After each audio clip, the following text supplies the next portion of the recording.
Hello दोस्तों, स्वागत है आपका हमारे चैनल राज कॉमिक्स राइजेस में। और साथ ही स्वागत है आपका शेर सवा शेर की आखिरी कॉमिक्स में, जो है कंक्लूजन। और कंक्लूजन इस सीरीज की चौथी कॉमिक्स है। और शेर सवा शेर की तीसरी कॉमिक्स यानी कि शह और मात में आपने पढ़ा कि शक्तिमान को मुंबई में डोगा का होना गंवारा नहीं था और इधर डोगा का म्यूटेशन बढ़ता जा रहा था। यूजल डोगा के शरीर में असीमित शक्ति पैदा कर रहा था और उसका जेनेटिक स्ट्रक्चर भी बदलता जा रहा था। डोगा और शक्तिमान की पहली मुठभेड़ में डोगा शक्तिमान पर भारी पड़ता है। इधर मोनिका को सूरज की म्यूटेशन के बारे में पता लगता है तो वह सूरज को अपना प्यार का वास्ता देती है। सूरज डोगा न बनने का निर्णय लेता है। शहर में कई वारदातों में शक्तिमान लोगों को बचाने में असफल हो रहा था। तब गीता विश्वास का बयान आता है कि शक्तिमान लोगों को बचा तो रहा है पर समय धारा में बदलाव हो जा रहा है जिससे सब कुछ बदल जा रहा है। सूरज डोगालिसिस विंग में अपने स्तर से इसकी जांच करने लगता है। एक भूकंप की घटना के दौरान सूरज को पता चलता है कि गंगाधर ही शक्तिमान है, पर शक्तिमान लोगों की मदद करने के बजाय कहीं और चला जाता है। ये देखकर डोगा पर लेवल 1 का म्यूटेशन हावी होने लगता है और वो गटर में उतर जाता है, जहां वह डोगा की ड्रेस पहन लेता है। तभी वहां शक्तिमान का आगमन होता है और दोनों में जबरदस्त जंग होती है। अपनी बढ़ती असाधारण शक्ति के बल पर डोगा शक्तिमान को हरा देता है, पर म्यूजल को बर्दाश्त न कर पाने के कारण उसकी हालत खराब हो जाती है। सूरज की इसी हालत का फायदा उठाकर किल्विश उसका शरीर धारण कर लेता है और डोगा विकृत बनकर ब्रह्मांड रक्षकों को मार देता है। यहाँ तक आपने पढ़ा था पिछली कॉमिक शेर सवा शेर राइज ऑफ द डार्कनेस और शह और मात में। अब आगे तो स्टार्टिंग में हमें दिखाया जाता है गंगाधर का घर, जहाँ पे गंगाधर के सामने खड़े हैं उसके गुरु। और गुरुजी शक्तिमान से पूछते हैं किस लिए याद किया पुत्र। इस पर शक्तिमान कहता है कारण आप जानते हैं गुरुदेव, कृपया मन को शांत कीजिए। इस पर उसके गुरु बोलते हैं हम जानते हैं पुत्र, तुम्हारे और डोगा के बीच हुए टकराव का ज्ञान है हमें। इस टकराव में भी किल्विश ने छल का सहारा लिया है। इस पर शक्तिमान बोलता है परंतु गुरुदेव, अगर भविष्य या वर्तमान बदला जा सकता है तो मुझे सब याद कैसे है, मैं भी औरों की तरह सब कुछ भूला क्यों नहीं। इस पर गुरुदेव बताते हैं नियति है ये। तब शक्तिमान पूछता है नियति, कैसी नियति, मैं कुछ समझा नहीं। अगर इन सब के पीछे किल्विश का हाथ है तो उसे ऐसी कौन सी शक्ति मिल गई है जिससे वो वक्त को बदल सकता है। क्या उस शक्ति का ब्रह्मांड रचकों की मृत्यु से कोई संबंध है? अगर है तो वो कौन सी शक्ति है? इस पर गुरुदेव बताते हैं उस शक्ति का नाम है संतुलक मणि, जो वर्तमान या भूतकाल से किसी भी दिन को पुनः शुरू करने की शक्ति रखती है। इस मणि के उद्गम के बारे में पूर्ण रूप से हम भी नहीं जानते हैं, लेकिन हमने पूर्व महागुरु से इतना जाना था कि इसका संबंध प्रथम सूर्यांशी श्री सत्य से है। जब श्री सत्य महर्षि सर्वक के आश्रम में दीक्षा ले रहे थे, उन दिनों श्री सत्य गुरु सर्वक से काया गमन की शिक्षा ले रहे थे। एक दिन गुरु सर्वक उन्हें अपने अवचेतन रूप के साथ काल आयाम में ले गए थे। काल आयाम कोई साधारण आयाम न था, बल्कि ब्रह्मांड की सबसे खतरनाक ऊर्जा का भंडार था। वह ऊर्जा जिसका नाम था ब्रह्म ऊर्जा, यही वो ऊर्जा थी जिसकी खोज कुछ दिन पहले इब्रित विकराल ने की थी। इस ऊर्जा के अनियंत्रण से सभी ग्रहों में आधान शुरू हो गया था, लेकिन वो ऊर्जा इस ऊर्जा का एक सूक्ष्म हिस्सा थी। फिर हमें दिखाया जाता है 6000 साल पहले का सीन, जहाँ पर गुरु सर्वग सत्य को काया गमन की विद्या सिखा रहे थे। अब यहाँ पर अगर आपने शक्तिमान का एपिसोड देखा होगा टीवी पर तो आपको मालूम होगा कि शक्तिमान के जो पूर्वज थे यानी कि जो उनके एंसेस्टर्स थे, उसमें से सबसे पहले एंसेस्टर जो थे वो सत्य थे। फिर हमें दिखाया जाता है अगले सीन में कि सत्य और उसके गुरु दोनों ने ही अपनी आत्मा को अपने शरीर से बाहर निकाल लिया है और उन दोनों की आत्मा प्रकाश पुंज के रूप में अंतरिक्ष की ओर उड़ चली। और फिर एक आयाम द्वार पार करते हुए दोनों जा पहुंचे एक ऐसे आयाम में जिसे गुरु सर्वज्ञ ने नाम दिया था काल आयाम। और वहां पहुंचते ही वो दोनों अपने असली रूप में आ जाते हैं। और फिर सत्य पूछता है ये हम कहाँ गए गुरुदेव। इस पर उसके गुरु कहते हैं ये काल आयाम है सत्य, हर ग्रह, हर मंदाकिनी, हर ब्रह्मांड की ऊर्जा का स्रोत यही है। समय को भी अपनी शक्ति यहीं से मिलती है।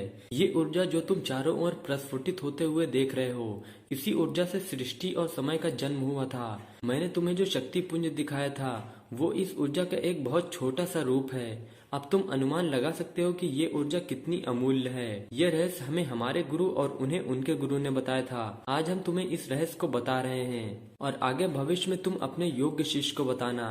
हमें न सिर्फ इस रहस्य को गुप्त रखना है बल्कि इस आयाम की रक्षा भी करनी है। याद रहे, अगर यह शक्ति किसी गलत शख्स के हाथ में पड़ गई तो वह न सिर्फ शक्तिमान हो जाएगा बल्कि वो समय का स्वामी भी बन जाएगा। यह ऊर्जा समय को नियंत्रण कर सकती है, लेकिन तभी जब कोई इस ऊर्जा को नियंत्रित करने की क्षमता रखता हो।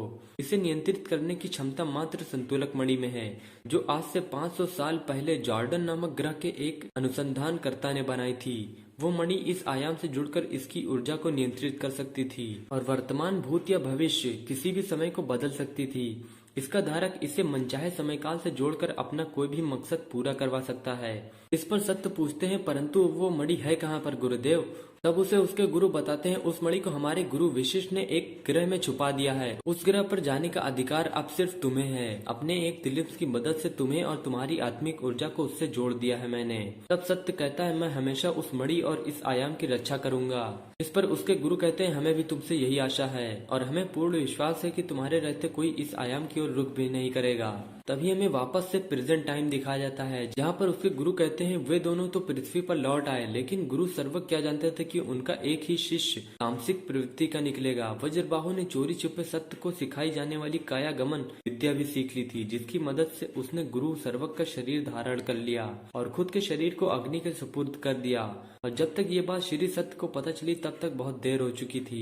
वज्रबाहु बहुत शक्तिशाली हो चुका था। दोनों के मध्य शक्तिपुंज को लेकर हुए युद्ध में शक्तिपुंज दो भागों में बट गया। एक को लेकर वज्रबाहु पाक की दुनिया में चला गया और कहलाया तामराज किल्विश। दूसरी तरफ श्री सत्य शक्तिपुंज के हिस्से को लेकर हिमालय पर चले गए और उन्होंने सूर्यांशी समुदाय की स्थापना की। इस पर शक्तिमान कहता है, वज्रबाहु के बारे में तो मैंने सुना है, लेकिन यहाँ पर शक्तिमान को और भी कुछ जानना था। तब उसके गुरु बताते हैं, हम तुम्हारी अधीरता समझते हैं तो सुनो। जब किल्विश को तुमने अपनी आत्मिक ऊर्जा से जिस आयाम में भेजा है वो तुम्हारी ऊर्जा से बंधे तिलिस्म से जुड़ा हुआ था। अनजाने में ही तुमने उसे संतुलक मणि वाले आयाम में भेज दिया, जिसे हासिल करके उसने तुम्हें नीचा दिखाने के लिए समय धारा में कई बदलाव किए, जिससे तुम उसकी चाल में फंसते चले गए। लेकिन श्री सत्य का रूप होना और एक सूर्यांशी होने की वजह से तुम्हें घटनाक्रम याद रहा। इसी मणि की शक्ति से वो ब्रह्मांड रक्षकों को मारने में सफल हो गया। अब तुम्हें ही उसे रोकना होगा। मानवता की एकमात्र उम्मीद तुम ही हो अब, और भूलना मत तुम शक्तिमान हो। और ये कहते हुए उसके गुरु वहाँ से गायब हो जाते हैं। तभी हमें दिखाया जाता है कि शक्तिमान के घर का दरवाजा कोई खटखटाता है और शक्तिमान जल्दी से गंगाधर का रूप धारण करके दरवाजा खोलता है। तभी हमें दिखाया जाता है कि उसके सामने गीता खड़ी थी और गीता कहती है, तुम कहाँ चले गए थे गंगाधर? डोगा ने सब सुपर हीरोज को मार डाला है, तुम्हारा भी कहीं अता पता नहीं था। इस पर गंगाधर बोलता है, ये सब डोगा नहीं कर रहा है देवी जी, इन सब के पीछे किल्विश का ही हाथ है। डोगा तो एकमात्र जरिया है मुझे खत्म करने का और वो अपने मकसद में कामयाब भी हो जाता अगर गुरुदेव मुझे इस समय पर इलाज हेतु न ले जाते। डोगा के भीतर एक असुरी शक्ति है, म्यूजल नाम है उस शक्ति का, जिसने डोगा को इतनी शक्ति दी कि वह मेरा सामना कर सके। पर अब बात हद से बढ़ चुकी है। डोगा के शरीर पर अब किल्विश का वास भी हो चुका है। इस पर गीता कहती है, पर किल्विश के पास समय को बदलने की शक्ति कहाँ से आई जिसका तुमने जिक्र किया था? इस पर गंगाधर उसे डिटेल में सब कुछ बताता चला जाता है। तब गीता कहती है, इस प्रकार तो वह पूरे ब्रह्मांड को अपने काबू में कर सकता है, ऐसा उसने पहले भी किया था। भविष्य के किल्विश के द्वारा तुम्हें मार भी दिया था। इस पर गंगाधर कहता है, वही तो हमें समझ नहीं आ रहा कि वह ऐसा कर क्यों नहीं पा रहा है। उसका सबसे पहला मकसद मुझे मारना ही तो है, लेकिन वो अभी तक मुझे मार नहीं पा रहा है। तब गंगाधर कहता है, हमें पता लगाना होगा देवी जी कि इन सब के पीछे आखिर रहस्य क्या है और इसके लिए हमारा डोगा से लड़ना जरूरी है। और ये सब सुनते हुए गीता वहाँ से चली जाती है। फिर हमें मुंबई का एक मशहूर इलाका दिखाया जाता है जो है धारा नगरी, और हमें मालूम है कि पूरे मुंबई पर पहले डोगा का राज था। वो ही सारे अपराधियों पर नकेल कसता था, लेकिन अब डोगा नहीं है तो ये सारे अपराधी खुले घूम रहे हैं और इन्होंने अपनी मनमानी करना शुरू कर दिया है। ये खुलेआम सबको मार रहे हैं और लूटपाट कर रहे हैं, और साथ ही बुरे धंधे जो पहले नहीं चल पा रहे थे वो अब अच्छे से फूल फल रहे हैं। लेकिन तभी हमें टीवी की स्क्रीन दिखाई जाती है जिसमें दिखाया जाता है हमें विक्रेत उर्फ डोगा, जो कह रहा होता है, अब कोई नहीं पहचानता होगा। ब्रह्मांड रक्षकों को मारने वाले को कोई कैसे भूल सकता है? गौर से देखो इस सूरत को, कुत्ते से मिलती है ना, और कुत्ते को जब कोई बुरा लगता है तो वह उसे काट लेता है। पर मैं डोगा नहीं हूँ, न मैं तामराज हूँ। मैं हूँ डोगा और किल्विश का सम्मिलित रूप, जिसे तुम लोग विकृत कहकर पुकार सकते हो। डोगा का जुनून और अंधेरे की शक्ति का मिश्रण। कुछ सालों के बाद मुझे अपना रूप बदलना ही पड़ता है, वरना मेरा शरीर नष्ट हो सकता है। पर डोगा के रूप में मुझे मिला है एक महाशक्तिशाली शरीर, जो न सिर्फ मेरी शक्तियों को धारण कर सकता है बल्कि मुझे अजेय बना सकता है। क्योंकि डोगा के शरीर के साथ मुझे मिली है वो शक्ति जिसने शक्तिमान तक को धूल चटा दी थी। अब म्यूजल की शक्ति और संतुलक मणि की मदद से जल्द ही चारों तरफ पाप ही पाप होगा। फैला दूंगा मैं पूरे ब्रह्मांड में अंधेरे का साम्राज्य। एक दूसरे के हाथों लोग मार दिए जाएंगे, बचेगा तो सिर्फ वही जो अंधेरे की शरण में आएगा, यानी कि जो विकृत की शरण में आएगा। तो अब चुनाव तुम्हें करना है, या तो अंधेरे की गुलामी स्वीकार करो या फिर पाओ एक ऐसी मौत जो तुम्हें मरकर भी मुक्ति नहीं होने देगी। क्योंकि तुम्हारे जीते जी न सही, तुम्हारे मरने के बाद तो मेरी गुलामी स्वीकार करनी ही पड़ेगी। एक दिन का समय देता हूँ मैं, या तो चुन लो मौत या फिर गुलामी। अंधेरा कायम रहे। अब आगे क्या होता है ये जानने के लिए देखें हमारा अगला एपिसोड।